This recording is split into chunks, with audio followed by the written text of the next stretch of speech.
nos unimos en esta jornada a la celebración de la fiesta de Nuestra Señora de Guadalupe. Sabemos cómo es sentida esta devoción en todo nuestro continente americano, desde el norte hasta el sur y principalmente en la nación de México, donde desde anoche están cantándole a la Virgen María, donde hoy han madrugado a cantarle las mañanitas y donde surge una identidad inmensa de llegar a la fe gracias a la intercesión de la Virgen María, que siempre nos presenta a Jesús.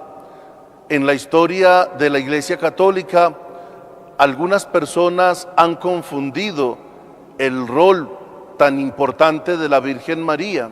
Algunos nos acusan de cosas infundadas, porque ciertamente que nosotros sabemos que la Virgen María no es Dios, ni hace milagros, pero ella es la portadora de Jesús, y de eso da cuenta el Evangelio que nos han anunciado.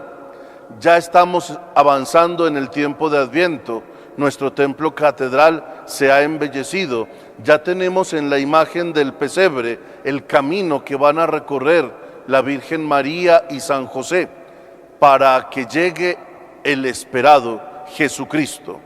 Por lo tanto, siempre que celebramos a la Virgen María, ella nos lleva a Jesús, y eso es lo fundamental en las celebraciones marianas, que siempre vamos a encontrar un cántico de alabanza a Dios por todo lo que hace en medio de nosotros y porque nos da el mayor regalo de la historia, su Hijo, la encarnación del Hijo de Dios que pone su morada entre nosotros. ¿Qué podemos decir de esta preciosa advocación y fiesta que celebramos para América Latina y para el mundo entero? Podemos decir por lo menos tres cosas. La primera, que con Nuestra Señora de Guadalupe tenemos el ejemplo más bello de evangelización y de cultura para los pueblos americanos. ¿Por qué? Porque ciertamente a nosotros nos llega la fe gracias a los misioneros españoles, portugueses, que en la época del descubrimiento llegaron a nuestra tierra. Pero en la imagen de la Virgen María encontramos la fusión de las culturas, el mensaje de la vida cristiana representado en la imagen de la Virgen María que toma forma de indígena. Ustedes deben saber que la advocación de Nuestra Señora de Guadalupe es la de una indígena que está encinta, que está esperando al esperado por las naciones, lo que convierte esta celebración en un precioso ejemplo de cómo Dios le habla a cada pueblo, a cada nación, a cada hombre y mujer.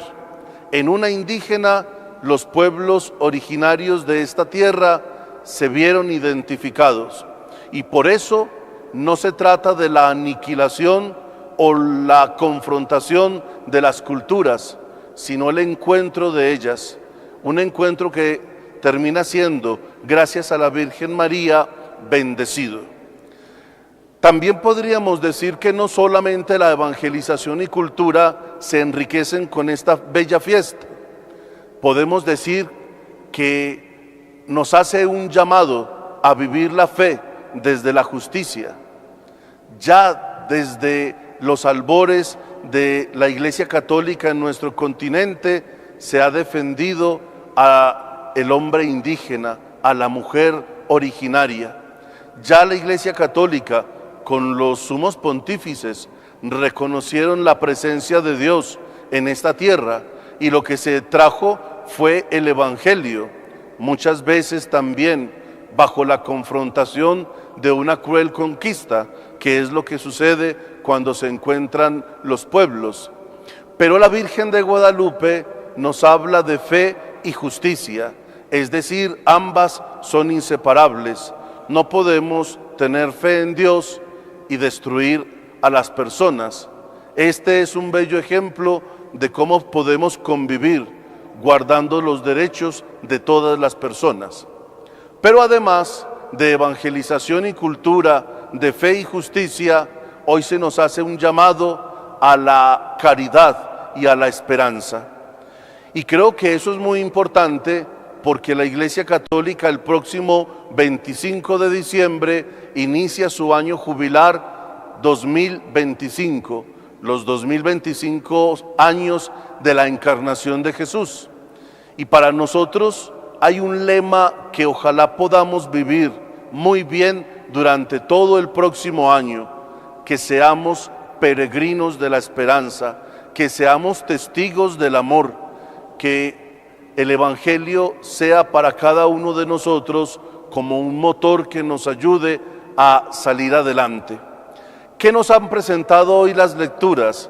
No solamente un cántico de alabanzas, sino el encuentro de la Virgen María con su prima Santa Isabel.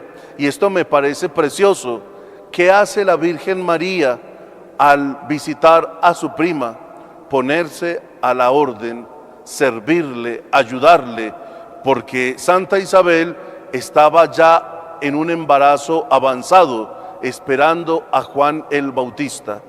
Lo que quiere decir que el Evangelio nos presenta el culmen, el cierre del Antiguo Testamento, con el esperado Juan Bautista como nuevo Elías, como el profeta que tiene la misión inmensa de mostrarnos al Mesías. Pero se abre al mismo tiempo el Nuevo Testamento, en el encuentro de dos mujeres que llevan en su vientre a las personas que van a cambiar el mundo. Bautista Juan va a proclamar que ha llegado el cumplimiento del reino, y Jesús, que viene a transformar la historia cuando Dios ha decidido participar de nuestra condición humana. Entonces, esta celebración es para que sepamos que si somos católicos, somos hombres y mujeres llamados a la esperanza, a vivir la virtud de la caridad, que somos llamados a tener fe, pero que nuestra fe no está apartada de la justicia, y de que la evangelización y la cultura se pueden enriquecer con el Evangelio. Yo escuché hace 20 años algo precioso, y eso precioso es lo siguiente: quizás la inculturación no sea el camino actual para hablar de lo que el Evangelio hace en la sociedad. Quizás lo que deberíamos hacer, por lo que deberíamos trabajar, es para crear una cultura, la cultura del Evangelio, donde sea Jesús el que reine y los valores que nos enseñó los que nos acompañen. Entonces celebremos a la Virgen María, que se convierte en un faro para nosotros. Pidámosle al Señor que no nos abandone, tampoco a nosotros, que somos de este pueblo latinoamericano y necesitamos tanto de Dios, a veces en las horas oscuras que viven algunas de nuestras naciones.